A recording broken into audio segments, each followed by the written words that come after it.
What is up, and welcome to the Nightly Grind. This is podcast number 10.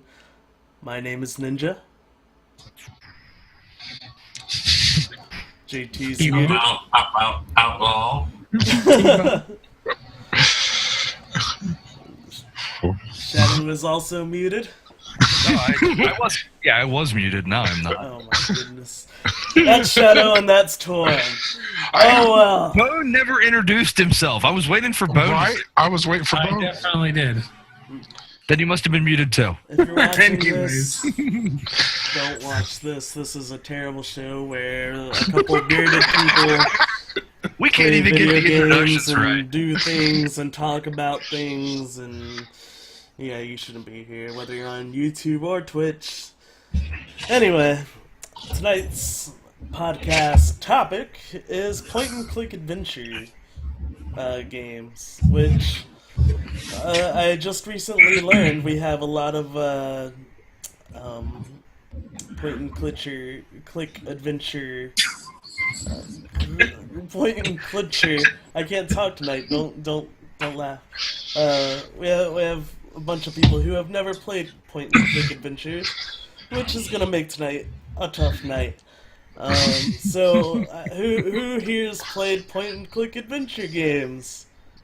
Me. I have. So 2 out of 5 people. 2 out of 5 is a terrible percentage. Yeah. So I'd like to point out that if this was 1998, we'd be on cutting edge technology on point and click. That's So, right. yeah. So if you guys don't know, point-and-click adventure games are pretty much a story-driven adventure game where you walk around as a character and you click to the item or where you want to go. And it usually is very puzzle-driven and story-driven. It's a lot of fun. So if you haven't played adventure games, you haven't lived yet. Bone, what That's a tall order. as Bone walks away. Where the fuck So, is Bone going? tonight on the Nightly Grind, see you Bone, guys walking later. away. Alright, thanks for watching, guys. Nah, just kidding. So, I know for myself, I've played many an adventure game. The King's Quest series, 1 through 3 I've played. Let's see. There's a list. Deponia is a newer one. I would consider the Walking Dead games, or all the Telltale games recently have been point-and-click adventures. Bone, what point-and-clicks have you played? Okay, so I started with Monkey Island, the first one, back when it Oh. came out. And that got me interested into the LucasArts games. The SCUM is what they're called. It stands for something. Cheat sheet. It's like it's an acronym. Then I played Loom, which is another Monkey Island. Then It's an acronym. And then Day of the Tentacle, which I don't know. It's something I'm surprised you guys haven't played Day of the Tentacle. It's a very funny game. Maniac Mansion is Maniac another Mansion one. is the So prequel good. or it came first, and then Day of the Tentacle was after, and was better, in my opinion.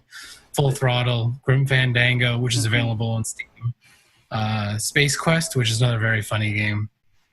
King's Quest, Sam and Max Hit the Road. There's an Indiana Jones one in there. I don't remember yeah. the full name of it, but I did play it. Some temple something. I don't remember what it's called exactly. Then I played Myst, and the sequel is called Riven. Is that right? I couldn't remember the name of the sequel. Yeah. And then I played The Walking Dead 1 and 2, the Telltale ones, and a few of the Leisure Suit Larry games, which are always fun. Shadow, you were saying you played some of those. I played some of the Leisure Shoot Larrys like on Xbox, but it came out on consoles, in Essentially, 2000. that's a point and click. 2002. Yeah, it still counts. Yeah. Same concept. So, a little bit of history for point and clicks. I would say, King's Quest maybe was the earliest one that I played. That came out in 1984, roughly. Of course, I wasn't born then, but yeah. So I played it recently. I feel like it took games a lot longer in the 80s and 90s to gain steam to where, like, I was playing games that came out like the year I was born, but it was like 5 or 10 years later when I was finally finding them. Yep. I feel like it, like now people, you play something for a year and then it almost falls away, and people don't pick up those old games like you used to. Yeah. I'm amazed that you even could pick up the old games, considering that they run on like Windows 95, and unless your system can run like DOS 3.0, you're not running those games. They make DOS programs where you can run them still. It's the big. Yeah, it's big called thing. Good Old Gaming. GOG. So, actually, do you guys remember text-based adventure games? Zork? Anybody? Yeah. I played Zork 1, 2, and 3. No. Nobody? How about Muds? Anybody play any Muds? No. So, essentially, point-and-click adventures kind of were the next step. Yeah, the next The next step in, evolution. kind of the visualization of these text-based adventure games. It would say, you are in a forest, you hear birds chirping, there is a tree right in front of you, and you could say, climb tree, and you would climb the tree, and it's just like... I played those kind of games like on the Apple II when I was like 12 years old at the library. Yeah, when those games were like out and popular, I did that by actually going outside and climbing trees. So I was actually outside climbing. I didn't become a recluse until I started working for a living. Now I don't see the sun. Back in the day, I used to actually go out in the sun. So yeah. So We used to do both. Did you ever play Clock Tower? Clock Tower? Yeah, like the original. The original Clock Tower was a PlayStation game. Yeah. Or am I thinking of something else? No, that was a PlayStation game. Yeah, but that was like built under the idea of like a Silent Hill type game. It was a point-and-click adventure. I never played Clock Tower in that. I played Clock Tower 2 maybe. Or maybe Clock Tower 3. Yeah, you're probably thinking of 2 or 3. Yeah, but not Clock Tower 1, no. So essentially, now we're at games like Telltale's Walking Dead, or the Borderlands series that they've come out with, or Life is Strange. Very 3D based point and click adventures where you walk around completing some kind of a quest or story, where you have some kind of, say so in what happens in the game. I know in, like, for instance, Life is Strange, you're this teenage girl who figures out she can reverse time. She figures out that like the world is ending, basically, and The story would totally not work with the teenage boy. I mean, you never know. It would be masturbate, rewind time, masturbate, rewind time. So yeah, I don't know. Like, have you heard of any newer games that come out that are adventure games like that, Ben? The Telltale games are the big ones that come to my mind. Borderlands. The Tales from the Borderlands. Yep, that's one of them. I'll probably pick that up once it goes like $2 on Steam. Yeah. That's when I picked up the first Walking Dead, and it was one of the best games of that year, as far as I'm concerned. The story in that game was amazing. Very good.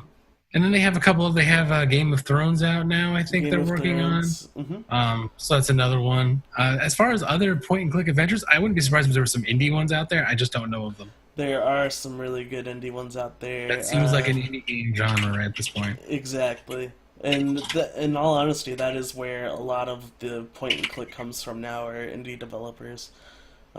So I don't know, like, have you guys played story-driven games that are out and about now? Like, I don't know, what do you guys consider story-driven games now that aren't point-and-click adventures? The Last of Us? A really Any good game one? that's most games are story-driven games. I mean, the only ones that really don't fall into that category would be like first-person shooters. I mean, if it's usually if it's an Story first, gameplay second. well, okay, anybody who says they fucking get Call of Duty to play this for single player storyline is the same idiot that goes, I buy Playboy to read the articles. Okay, it's bullshit. You buy first person shooters to play online multiplayer. You don't buy them for the 3-hour fucking single player. They're not even going to have a storyline in the next battle or in a Battlefront. At least they've realized that it's pointless. I mean, literally, it's pointless. There's no challenge to it. Like, oh, I died, respawn 2 feet away. Oh, I died again, respawn 2. It's literally just you can just run yourself until the enemy runs out of ammo. I'm sensing a lot of anger about this. Yeah. Well, I'm just saying, there's really no story in most good multiplayer first-person shooters. Borderlands had a pretty good story, even though it was but it's a first-person like role-playing almost. Yeah. Which game? Borderlands. They have okay Borderlands, story. I wouldn't consider. Yeah, but see, Borderlands is an FPS that's not built around multiplayer. It's co-op. Yeah, exactly. Yeah. So it's a story-driven game. There's a difference to a point. What I'm saying. That's what we're talking about. Story-driven games. Yeah. Witcher 3, Witcher 2. I mean, that's 60 plus hours. You can easily dive into those games. Fallout. Elder Scroll games. Elder Scrolls. Yeah. You may not think they have the greatest stories, but they are stories. Oh, come on. Morrowind was fantastic. But Yeah. So, I mean, point-and-click adventures kind of do the story-driven game thing, but it takes it to the next extreme. Like, it's almost... some people will even say they're like cinematic games where you're watching a movie but playing it. Like, you have some kind of control of what happens in the game, but essentially they're going to be linear, or, certain choices will be like choose your own adventure books where, if you decided to go to the park instead of the graveyard, Cassandra dies or whatever, I don't know. So the gameplay in point-and-click adventures is very simple. It's usually a mouse and keyboard where you click around, and there's not a lot to be desired. I don't know. What do you think, Bone? Like click on the statue, click on the apple, click on the... Yeah, look at this, touch this, pick up this. Like, that's how we'll play Monkey Island later, and that's what made Monkey Island like the next jump. You weren't typing in; they actually created an overlay and a system to where you could click on look at and then click on the object. Cutting edge technology for 1992. Yeah, it was. It was a huge leap. I mean, it's 2015. What is this? This is awesome. But with like Telltale, awesome. they took it and then went backwards with it almost, and they did a great job with it when they have a good storyline. But those games have to have an excellent story, otherwise you're like, why am I playing this game? It's a waste. Very linear. Yeah. You have to have a good story, otherwise it's meaningless. I think you're also not really taking into consideration something that's very important with this, which would be those games were not necessarily made because it was an idea. It was the limitations that they were building within the system at that time. They couldn't do anything other than that type of system. You know what I mean? That was the limitations. Well, to some degree. Yeah, to some degree. I remember hearing stuff with like Full Throttle. The biggest thing about that game was like the motorcycle riding events where you actually had to like control your motorcycle during some of them. And it's like that was like cutting edge because you didn't see that beforehand. It was always just a sprite walking around touching items that you were telling him to click. And usually it was a predetermined situation. So it wasn't really like you had any free moment. It was just if you clicked an item, he would walk over to that item. And that was an item you had to click because that was part of the thing you needed to advance the storyline. Right. So it's, to be the modern day remakes of it, it's a choose your own adventure type thing. That's all it is. And they're using a more open medium to do it. But to me, it could be, I don't know, I think they could have a hell of a lot more depth and a hell of a lot more choices. It still seems to be, it's still doing the moral choices in most video games, which is like you're either Hitler or you're Gandhi. Really no in between. I think that with the power that they got in the systems now and some of the amazing writers that are out there, like Anthony Birch, who did Borderlands 2, I think that they could have a lot more or an open field to do their games instead of just choosing a very limited path that they have. Yeah, that's where the whole story-driven thing comes in, though, because, you with a story that you want to tell somebody, right? You don't leave space where they can think, oh, maybe he didn't use this tree to do whatever. You know, it's, oh, he definitely used that tree to do whatever. And, you know, it's point-and-click adventure games are very linear when it comes to that. Like, it's not something where, you know, maybe a different character dies, or, you know, maybe you don't get a certain item that you're supposed to, and you get a different item that you're supposed to. But essentially, in the end, the same thing will happen. Like, yeah, it starts at one point. It may arch out to the tree may arch out to multiple different points, but at some point in the game, they will all eventually close back into a closing point. So really, what you choose between the middle doesn't really affect anything in the long run. It just may affect the small stories that happen in the middle of the game. They all end the same way. What I'm saying is that it isn't like these games are graphical powerhouses. It isn't like these games they're very simplistic in nature. I'd like to see something set up along the lines of where you start at point A and then it ends up fanning out into multiple different situations and multiple different endings. I'm sorry. PlayStation games back in the day had sometimes up to 8 or 10 different endings. Yeah. All right. How come now in 2015 or 2015 we're literally to the point of it's two ending choice, good ending, bad ending? I mean, come on. Well, with The Walking Dead, spoiler alert, Lee always dies. But at the end of the game, they recap all the choices that you made. And thanks for ruining it for me. It's a 5-year-old game or whatever. I haven't played it. Spoiler alert. Whatever that. Thanks. You're like the people that told me the ending of Sixth Sense. Too late. You missed the boat. He's dead. The little kid's dead. But at the end, it tells you, it gives you what choices that you made, and it tells you at the very, very end of the game all the people that survived in your group, and there was like a wildly huge different endings that you could end up with the people that survived. Like you can end up with just him. You could end up with like 3 or 4 people. You can end up with just the whole you know what other different combinations of all those. Oregon Trail. Yeah. Yeah. Hey, I'm just saying. I mean, that's it's technically a point-and-click adventure. What? Oregon Trail. Oregon Trail? Yeah, technically it is a point-and-click adventure. So I know another thing that point-and-clicks are very popular for are the puzzles. I can remember getting stuck on so many dumb things, and then finally, when you do find the carrot that you have to use to lead the goat out of the pen to scare the troll off of the bridge, oh my god. It's the best feeling ever. Why not just pick up the goat and carry the fucker?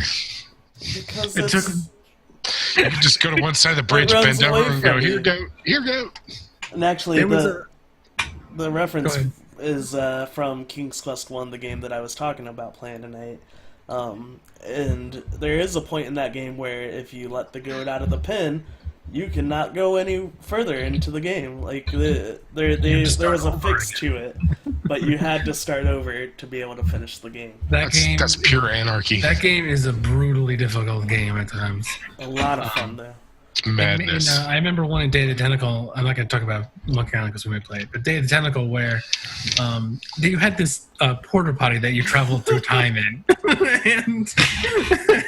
and there was this one thing where one person goes back to George Washington time, and George Washington's talking about this kumquat tree outside. So all these like orange or yellowish fruit. I forget what color they are. Orange.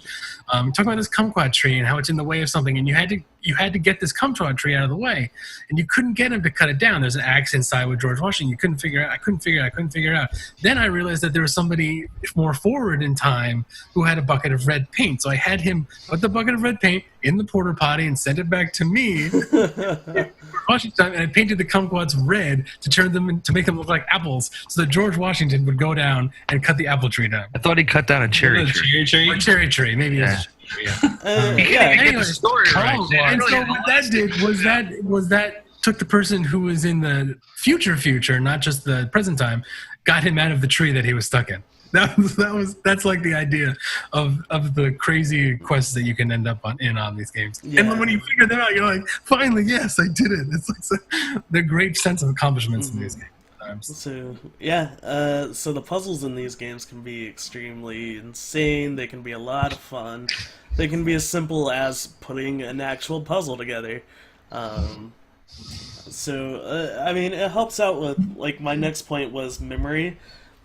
Remembering where a certain object is in the game, or remembering, you know, what object should go where, what part of the map this person's at. This would be a great one for you, Torn. Yeah, right.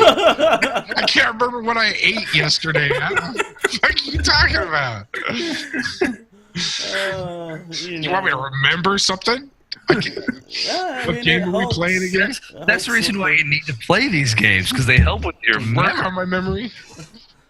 I don't know. But I know, I don't know. The memory thing goes along with the puzzles thing. I hate to let you youngins take care of the remembering shit part. Remembering where things were previously is a lot of it. Oh, that's right. I thought you could just pick up everything and throw it in your bag of carrying. A lot of the times they won't let you pick up things until you get to the point in the game where you need to pick it up. Oh, so what you're saying is that the reason the game takes 12 hours to play is because 6 of it spent backtracking. No, Couldn't pick up originally. Not So like that. the number one rule to point and click adventure games: steal everything. You take everything, no matter Maybe you what can item at it the time. is. Yeah, like, unless it's a person or like some item that's bolted down to the ground, you know, you take it. And then you use the wrench that you had to unbolt the item from the ground, and then take that too. So, I mean, the lore of games, the point-and-click adventure games, can be pretty cool. I don't know if you guys ever played The Wolf Among Us. I never played that one. No, so it's another Telltale game, but it's based off of crap. I don't know what the comic was called. Maybe it was The Wolf Among Us. Probably. It's the one where fairy tales live in New York City, basically. So, like, the lore in these games can be just awesome. Like, I know you play as the big bad wolf, as the sheriff of the Fairyland, whatever it's called. And the game was absolutely fantastic. It has a lot of fairy tale characters in it, so you're like, oh, you know, the magic mirror that talks to you, that only speaks in riddles, like, that's pretty cool. Or Snow White, but here she's a hooker, a stripper, you know, that's pretty cool. That's not really in the story, but she's actually, like, your assistant or whatever. But, I don't know, like, do you guys think that there is, I know you guys don't really know this type of genre well, but do you think it's a growing genre? Do you think it's dead? Seeing how only 2 of us have ever played them, I'm pretty sure it's dead. I don't think it's dead. I think it's just a flash in the pan. I don't think it's a flash in the pan. I think it's niche, and it's. I know that. I think Double Fine maybe. You think it's quiche? Niche. I can talk about quiche. Niche. I think it's niche, and probably at this point maybe only indie developers. They're not hard to make, which is probably part of the deal, you know. So big developers probably don't. You know, Yeah, they're cheap, they're easy. You can hire 2 freaking basic nobodies to draw those. I know. If you make it all like pixel art, it falls into that other, like, you know, cliche thing of retro gaming style, like, you know, stuff. So I know that I think Double Fine with Tim Schafer, who worked at LucasArts and made a lot of these games. He was the one that I think created Scum to run the games on. I think the acronym fits. Yeah. But I think Double Fine was doing a Kickstarter to try and gain some interest to see how people would want one of these games again. I don't know how it did. It did actually pretty well, and they used it to make a game called Broken Age. It's a fairly new point-and-click adventure. I've heard about Oh my it. god, it is so beautiful, and the story is meh so far, but they have a lot of big-name actors doing voice acting, and actresses doing voice acting, and it's actually pretty cool.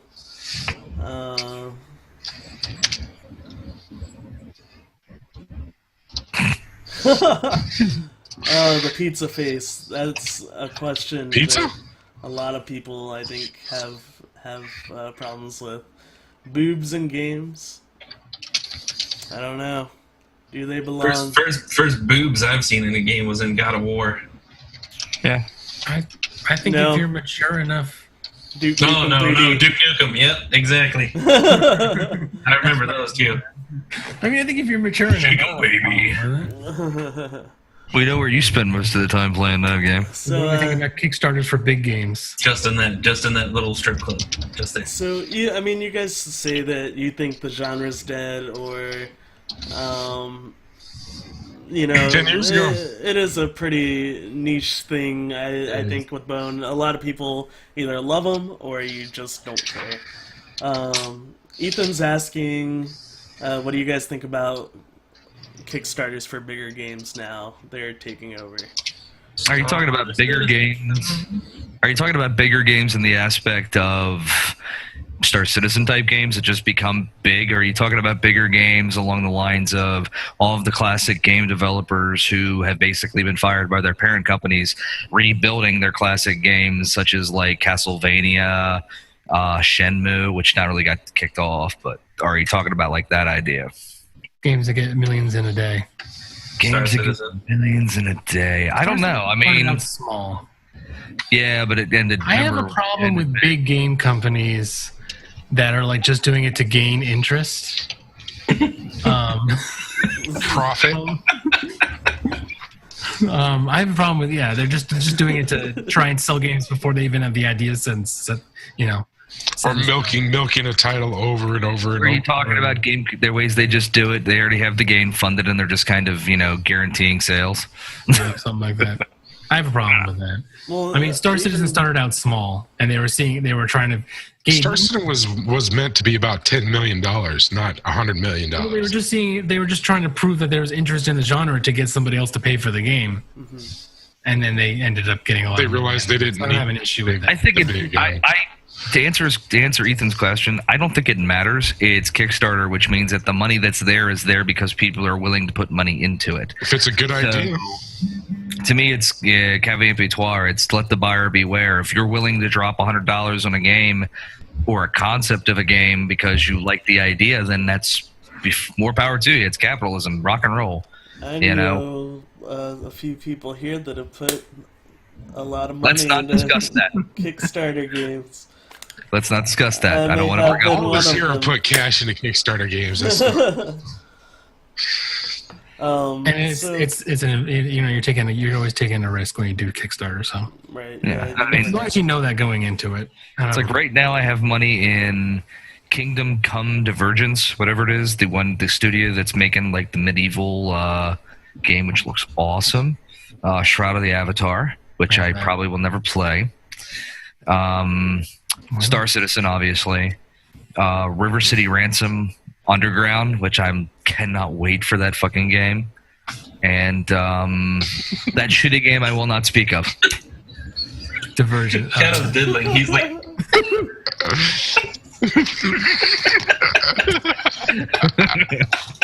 Yeah, my number 7. My number 9, yep. Pizza Mike Face number first 9. got his first boner from Chung Li, and the scene says it's from Street Fighter. Yeah, we know where Street Fighter is. You know, hey, hey, everybody does it. It's okay. there's nothing wrong with some Dead or Alive beach volleyball. I mean, I remember that. Don't tell me the first time you heard Yeah, of that Dead or goes, Alive. that goes back to the Playboy comment. Nobody got better Dead or Alive beach volleyball because it was a good volleyball set. nobody got If you turn the X to age play up the in game. Dead or Alive to 99, The boost that's bounced more. got really large. No, they just bounced more. The gravity affected them more. Trust me, Dead or Alive is my shit, dude. I love the Dead or Alive fighting games. It But was like, yeah, Dead or Alive volleyball was my shit. no, dude, I love Dead or Alive fighting games. I really do. Dead or Alive. Nobody bought the Dead or Alive fighting games because they wanted to play a fighting game. Yeah. No, you did it because you could unlock the 500 costumes for them. They wanted dim boob physics. Boo physics. It was a good fighting game, It's man. very It scientific. was a Next good week one. on the Nightly Grind, boob physics. Boo physics. That's a good topic. We should do that one day. So, back to our original topic of point and click adventure. Telltale Games Adventures. They do a lot of themed games like The Walking Dead. They do The Wolf Among Us. They do Borderlands. They've done the Game of Thrones series. I'm waiting for point and click adventure Call of Duty. I wouldn't be surprised at some point if they do it. Lift that magazine. See what's underneath that magazine. Knife in the foot, you're dead. You found a broken rifle laying in the dirt. Poke it.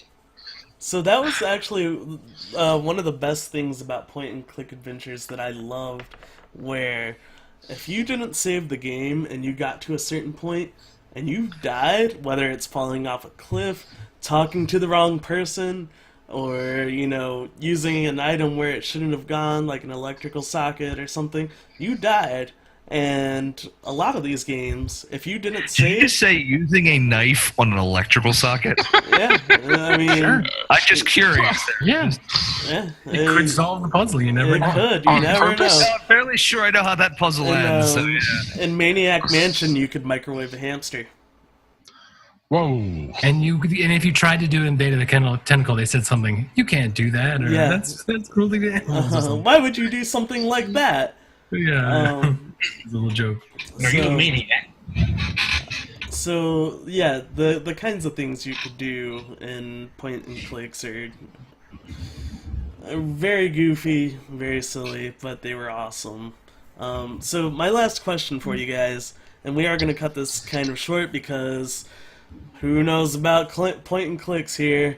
But the good thing is we're going to play some. What were we playing? Monkey Island. Let me be Yeah, I the think judge of so. that. Turtles. Monkey Island is probably the best one to play if nobody's played it before. So yeah, it'll be a fun experience for us.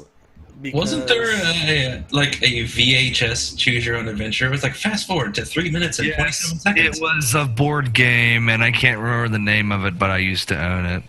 It was the Dungeons and Dragons board game? No, it was some like horror board game. It was horrible. But I remember playing it. You needed a VHS to play it, and it was like you basically like you could play the VHS, and as you were playing the board. You know what? If you really want to freak people out, you bring them over and then you break up the VHS tape and make them eat it. That would be a horror. What? What the fuck did you drink, man? All right, Buffalo Bill or Buffalo. Next week on the Nightly Grind, eating VHS tapes or making other people eat VHS tapes. That's right. Puts the lotion on the skin, or else it gets. That's right. Make it a real horror. So this is the last question of the night for the podcast, at least. It's: would you like to see more point and click adventures? I know for three of you, it's probably going to be no. For me, I'm it still would not be. even sure what a point and click is. Well, you'll know after this. You will definitely know. You'll know after this. My answer would be yes, definitely. Point and clicks are my guilty pleasure when it comes to video games. I absolutely love them. Bone? Yeah, I would definitely for the right one. Yeah, I mean, I bought the Walking Dead games. Those are the most recent ones that I've played. But yeah, absolutely, for the right game, I'd buy it. Awesome. Pizza Face says that Betamax tapes taste like chicken. That's right. They do. They taste. That's not a joke. I remember my first horror night, man. Betamax. The chicken was wonderful. It's weird. Jake's like, what the hell's a Betamax? Yeah, I don't know. Yeah, exactly. I'm sitting here like, well, Betamax. I don't know. Betamax. It was like the HD DVD of its time. It was the 8-track of VHS. Yeah. The machine was like this big. You're even listening to more. Like, The what's machine an was massive. You'd have to sign up for it like 3 weeks early because everybody was signed up to get this amazing new thing. VHS came out and just blew it out of the water. It was cheaper. There was like three movies to rent. It was like Charlie Chaplin and Hey, like don't knock Charlie Chaplin. no, I'm not knocking at Charlie, but it was like Charlie Chaplin and like an ad for used cars. It was like there wasn't much. It was like a tape on how to make like stupid stuff. It was ridiculous. So, we're gonna cut our podcast a little bit short tonight. Normally we do go about an hour long or so. Unfortunately, the topic tonight was poorly chosen by yours truly, and It wasn't poorly chosen. It wasn't poorly chosen. It's It's just a short topic. yeah. We we'll could talk argue about that boob later. physics. Boob physics, yes. So, who likes tickle bitties? Yeah, yay, nay. Yay! Let's do it. Yay, Thumbs up for nay, boobies. or maybe for boob physics. Boob physics. Yeah. No, but are we gonna do it for the? Oh yeah, The we have to. public? So at the end of every cast, we do a yay, nay, or maybe for whatever our topic was in general. So point and click adventures tonight, guys. Do we get a yay, a nay, or a maybe for this one? I'm not even gonna give that a thumbs down. I'm like pull. If this was like 1998, maybe, but I mean, they could So do something close-minded. more. Thanks for watching Pizza Face. It's not even, Boobs for the win. it's not even a question. I don't knock the games. I just You don't know think enough It's about got to be. them It's a to- very niche type thing here. If I was extremely bored and I wanted to fall asleep, I would play one probably. I'm not even saying they're bad. I'd much That's not rather for everybody. play the game. I'd much I rather. can't be on this podcast anymore. I'd much rather,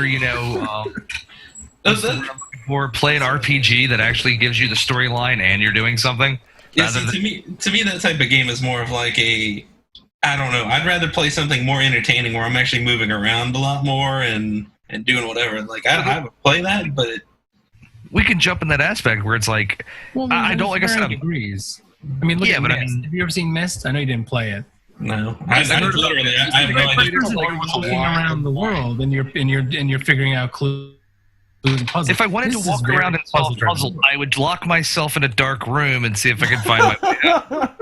Okay. There are point and click adventures like that, Shadowed, so you don't actually have to. Yet again, I mean, it just, I don't, like I said, I'm not knocking them. I mean, it's like if storyline's the only reason why you're playing it, there's a shit ton more games out there that are actually video games, Mass that Effect. have to do something that actually have the same thing, where the storyline could be fantastic, that have multiple different endings, that have multiple different styles. Mass So Effect. it's not for everybody, that's for sure. No. It's definitely niche. I mean, yeah, but it's And it was- just, Niche. Did you say quiche? damn the cook, It just, I don't know, man. It just, like I said, they were games built back in the day because they couldn't do anything else. They grew up from the muds, and it's like seeing them remade now. Just why? Well, because See, I do like where the pizza face is coming from. He says, point and click with good boob physics. I'm in. Play Leisure Suit Larry, pizza Yeah, I was gonna face. say it's all about Leisure Suit Larry. Then, That yeah. is a good point and click for somebody who wants to- Unfortunately, you cannot stream it on Twitch. Or else we would, Really? maybe. Yeah, I'm it's, sure. Show anything though. It's There's just so much. It's nothing but a suggestive. sexual innuendo. So It's yeah, driven. suggestive. It's way driven. that makes me, Wait. dude. That makes me wonder. Can you stream The Witcher? Well, Yes. what if you have your Twitch? The Witcher's got like full blown sex in it and nudity. Leisure What if you Suit have Larry to was Twitch? specifically banned from Twitch TV. Wow. Man, That boggles my Because Because mind. you can be 13 and watching Twitch. 13. dude, 13-years-olds are what into I'm rated saying R is movies, The listening to looking at. In The Witcher 3, which I really need titty. to go back and finish. Within the first like 2 hours of the game, there's like literally 3 sex scenes. Mhm. Leisure Suit Larry is basically just tits. Suggestive. And It's not suggestion. even tits. It's just they're cut their clothes the whole time. That's what I'm From saying. one No, but it's like all suggestive. There's a lot of Girls perky just nipples. like bam, Yeah. to town. It's just, It's whatever room they're in. It's really cold.